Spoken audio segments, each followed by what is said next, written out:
मान्सूनचं आगमन झालं असून या संदर्भातल्या टॉप 9 बातम्या पाहूयात। पुण्यासह मराठवाड्यामध्ये दक्षिण भागामध्ये मान्सून दाखल, पुढील 10 दिवस मान्सूनसाठी वातावरण अनुकूल राहणार। तर अचानक आलेल्या पावसात रत्नागिरीतल्या लांजामध्ये पावसाची जोरदार एंट्री, पेरणी केलेल्या शेतकऱ्यांची आशा पल्लवीत, उकाड्यापासून दिलासा। 25 जूनपर्यंत कोकणामध्ये मान्सूनच्या दमदार सरी बरसणार, हवामान खात्याचा अंदाज। रायगड जिल्ह्यातल्या रोहा, नागोठणे आणि वाकण परिसरामध्ये जोरदार पाऊस, स्थानिकांना उकाड्यापासून दिलासा। माणगाव, लोणेर आणि महाड परिसरामध्ये समाधानकारक पावसाची शेतकऱ्यांना आतुरता। वसई, विरार शहरामध्ये मेघगर्जनेसह जोरदार पाऊस, शेतकरी वर्गामध्ये आनंदाचं वातावरण। खरीप हंगामाच्या तयारीला वेग येण्याची अपेक्षा। जळगावात मध्यरात्री मुसळधार पावसाची हजेरी, तब्बल 1 ते 1.5 तासापर्यंत वादळी वाऱ्यासह पाऊस बरसला। अद्याप पेरणी योग्य पावसाची शेतकऱ्यांना प्रतीक्षा। मुंबईतील वांद्रे, वर्ली, सिलिंग परिसरामध्ये पावसाची तुफान बॅटिंग, मुसळधार पावसामुळे वातावरणात गारवा निर्माण। अचानक आलेल्या पावसामुळे नागरिकांचे मात्र हाल। बुलढाण्यामध्ये पावसाची दमदार हजेरी, शेतकरी वर्गामध्ये आनंदाचं वातावरण। शेतीच्या कामांना वेग, वातावरणामध्ये गारवा पसरला।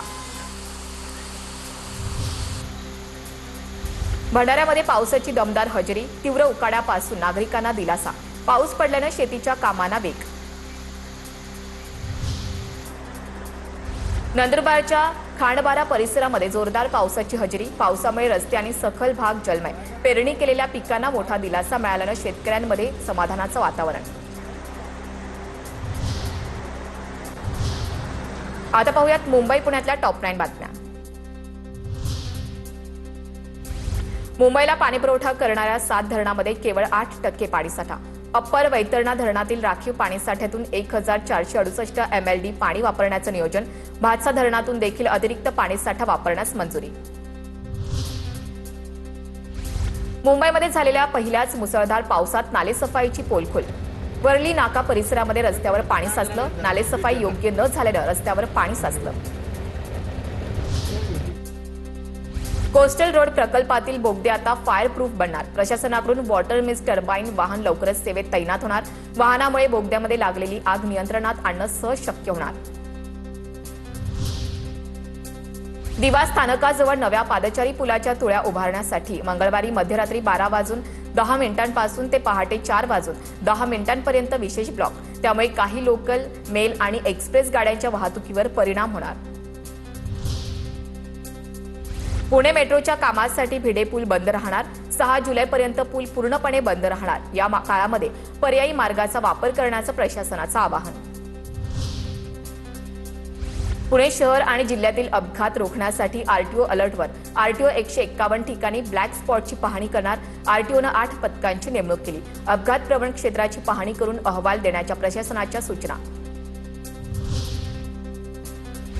पिंपरी चिंचवडमध्ये प्रतिबंधित गुटखा, पान मसाला आणि सुगंधित तंबाखूच्या अवैध साठ्यावर एफडीएची कारवाई। आकुर्डीमधील गुरुद्वारा चौकाजवळ छापा टाकून तब्बल 21,11,000 रुपयांचा मुद्देमाल जप्त।